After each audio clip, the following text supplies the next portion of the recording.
What's up, Brian here. Today we're going to unbox and play the RME Babyface Pro. What this is, it's a audio interface, so I plug my microphone into this unit and then a USB cord goes into my computer from this unit and I'm able to record my saxophone. So let's unbox it. Let's do a quick play test with my saxophone.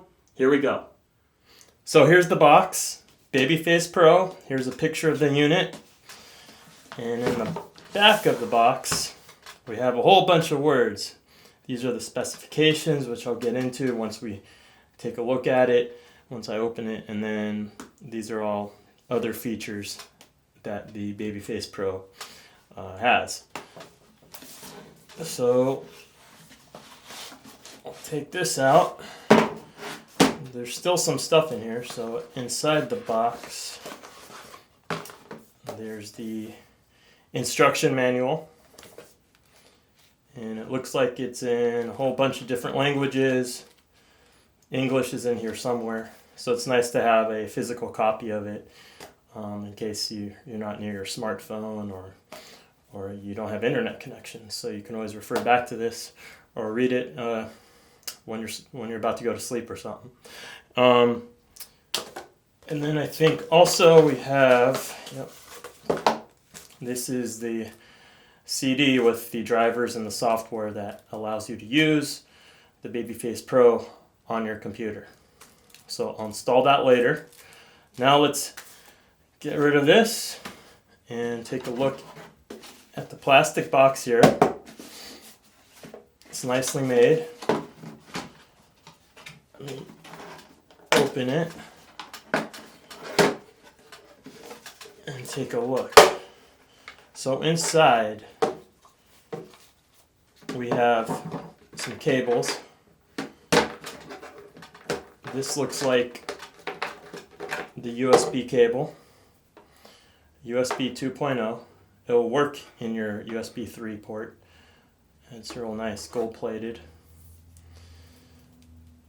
And then we have this. These are the MIDI cables, which you plug into the unit and then you get MIDI accessibility, which is nice. I've had the older Babyface, the original Babyface. It's about 5 years old now, and the unit really has no inputs or outputs on it. You have a giant breakout cable, so it gets a little clumsy carrying it around.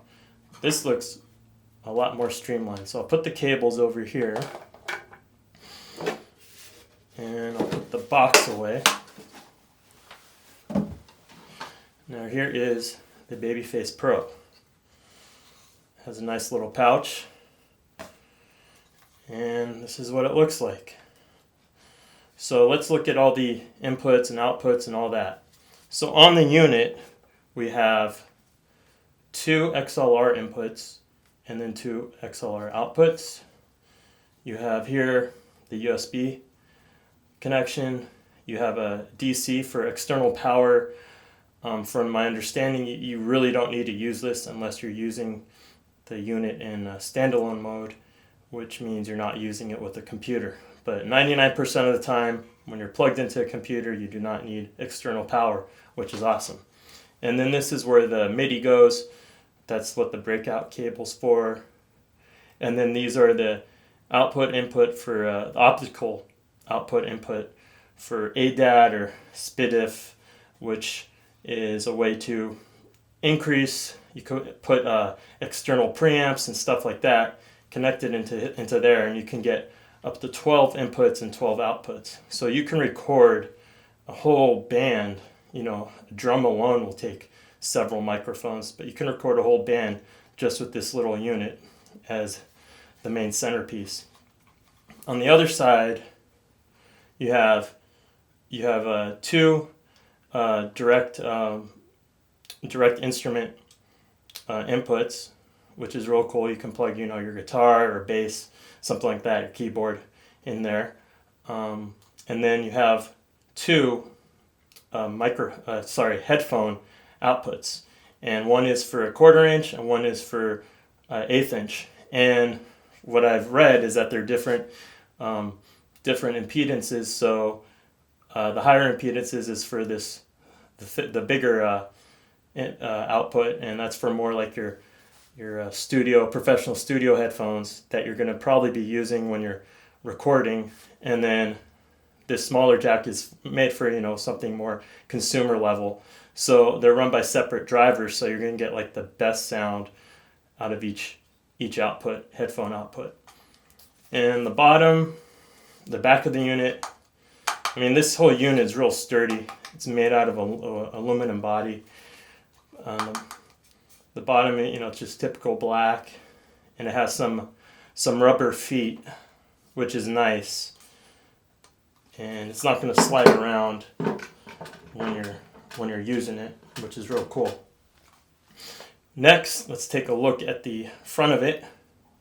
You have a select button, dim, and this is the dial which controls all your levels depending on what setting you're on. It can control your microphone input and also your headphone output, control the volume, gain, all that stuff there.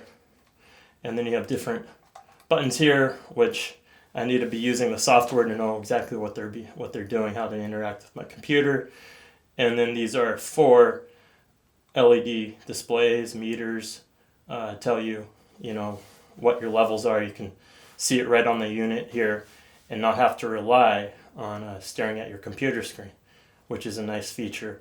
I think my older unit only had 2 LED dials, and this it gives you 4, so you really can see a lot of what's going on.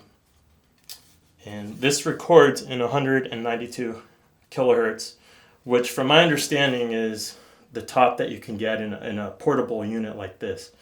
Most are in lower kilohertz. And what makes RME, they're a German company. They've been, making professional audio gear for years now. What makes this unit so great is that you have, the steady clock technology inside, extremely low latency. So what you're recording will show up on your computer, almost instantly. And it's supposed to be just really reliable. And for my old Babyface, I noticed that it was very reliable.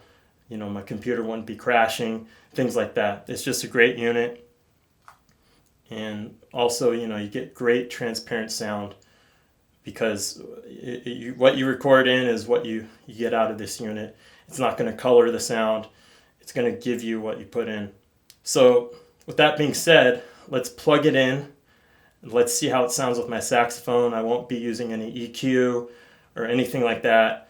It'll be untouched sound, and we'll get a little taste of what this thing sounds like. Here we go.